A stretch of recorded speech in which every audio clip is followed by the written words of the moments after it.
বঙ্গভূমি কৃষক বন্ধু চ্যানেলে সবাইকে স্বাগত। তো যে সকল চাষি বন্ধুরা শশা চাষে খুব আগ্রহী, শশা চাষ করতে খুব ভালোবাসো, শশা গাছ রাখতে পারছো না, কন্ট্রোল করতে পারছো না, বা যারা শশা চাষ করতে চাইছো কিন্তু করছো না, তাদের বলবো নির্ভয়ে চাষ করো। আর আমি বলেছিলাম 7 দিনে আমার জমি ঢেকে যাবে, তো আজ 5 দিন হলো, 5 দিনেই দেখো জমি আমার ঢেকে গেছে। এই যে জমি পুরো ঢেকে গেছে।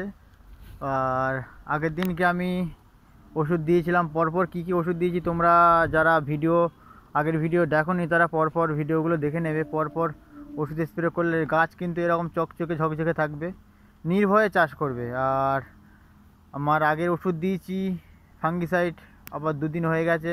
শশা গাছে 2 দিন পর পর ওষুধ স্প্রে করলে ভালো হয়, শশা গাছ ভালো থাকে। তো আজকে আমার ওষুধ দেওয়ার স্প্রে করার দিন ছিল। তো এখানে ওয়েদার খুব খারাপ, মেঘলা ওয়েদার, বৃষ্টি হচ্ছে, তো আমি ওষুধ দিতে স্প্রে করতে পারছি না।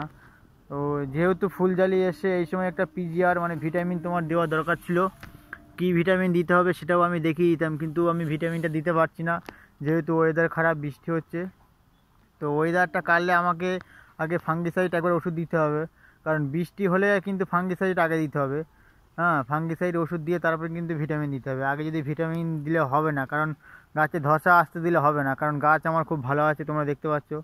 তোমাদেরও গাছ এরকম ভালো থাকবে, চকচকে থাকবে, পরিষ্কার থাকবে। হ্যাঁ, নির্ভয়ে তোমরা সয়া চাষ করতে পারো। পরপর আমার ভিডিওগুলো দেখবে। তো যারা সাবস্ক্রাইব করোনি অবশ্যই চ্যানেলটা সাবস্ক্রাইব করো, আর পরপর আমার চ্যানেলে ভিডিওগুলো দেখো আমি কিভাবে ওষুধ স্প্রে করেছি। এরকম পরপর ধাপে ধাপে ওষুধ স্প্রে করলে তোমাদেরও গাছ কিন্তু এরকম ভালো থাকবে। আমার গাছে কিন্তু প্রচুর ফুলজালি এসছে, অসংখ্য ফুলজালি এসছে, আর গাছ কিন্তু খুব ভালো আছে।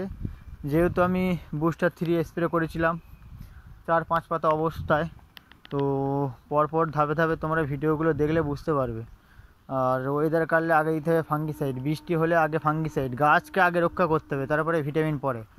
তো যেহেতু ফুলজালি এসছে, যদি ওয়েদার ভালো থাকে তোমরা কিন্তু এই সময় ভিটামিন দেবে। আর কি ভিটামিন দেবে আমি পরের ভিডিওতে জানিয়ে দেবো, কত ml ডোজ দেবে জানিয়ে দেবো, কোন ভিটামিনটা ভালো হবে।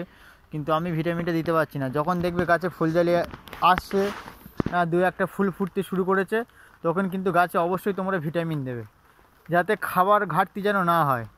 মাটিতে যা সার দিয়েছো ওপরেও তোমাদের ভিটামিন স্প্রে করতে হবে, যাতে গাছের খাবারের কোনো ঘাটতি যেন না হয়, খাবারটা বজায় রাখতে হবে, তাহলে ফলটা ভালো হবে। তো ওয়েদার যেহেতু বৃষ্টি হচ্ছে, যে বৃষ্টি শুরু হয়েও গেছে, বৃষ্টি পড়া শুরু হয়ে গেছে।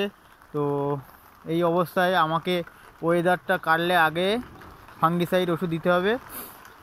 কি ওষুধ দেবো আমি ওয়েদার কাটলে ওষুধ দেওয়ার সময় দেখিয়ে দেবো। বৃষ্টি চলে এসছে, আর ভিডিও করতে পারছি না। তো গাছ কিন্তু খুব ভালো আছে, আর বলেছিলাম 7 দিনের জায়গায় 5 দিনে আমার কিন্তু জমিতে গাছ ঢেকে গেছে, গাছ খুব ভালো আছে। তোমাদেরও গাছ ভালো থাকবে, তোমরাও ভিডিওগুলো দেখো, পরপর চ্যানেলে ভিডিওগুলো দেখে তোমরা পরপর ধাপে ধাপে স্প্রে করো। আর কোনো অসুবিধা হলে আমাকে কমেন্ট করলে আমি কিন্তু বলে দেবো কখন কোন ওষুধ স্প্রে করতে হবে। আর আজকাল দেখছি ইউটিউব খুললেই সব ভিডিও দেখাচ্ছে এক ওষুধে শসা গাছের পোকা সব চলে যাবে, এটা কোনো দিনই হয় না, সব ভুল কথা। এক ওষুধে, এক খাবারে যদি সব ভিটামিন থাকতো তাহলে কী না কী হয়ে যেত, তাহলে মানুষ আর এক খাবারই খেত, সব রকম খাবার খেত না। তো এক ওষুধে কোনো দিন শসা গাছের বা যে কোনো ফসলের রোগ পোকা যায় না। সব রকম ওষুধের এক এক রকমের ওষুধের এক এক রকম কাজ। তো তোমাদের বলবো ওইসব ভুল তথ্য জানা ভিডিও দেখে কোনো দিন তোমরা ওষুধ স্প্রে করবে না।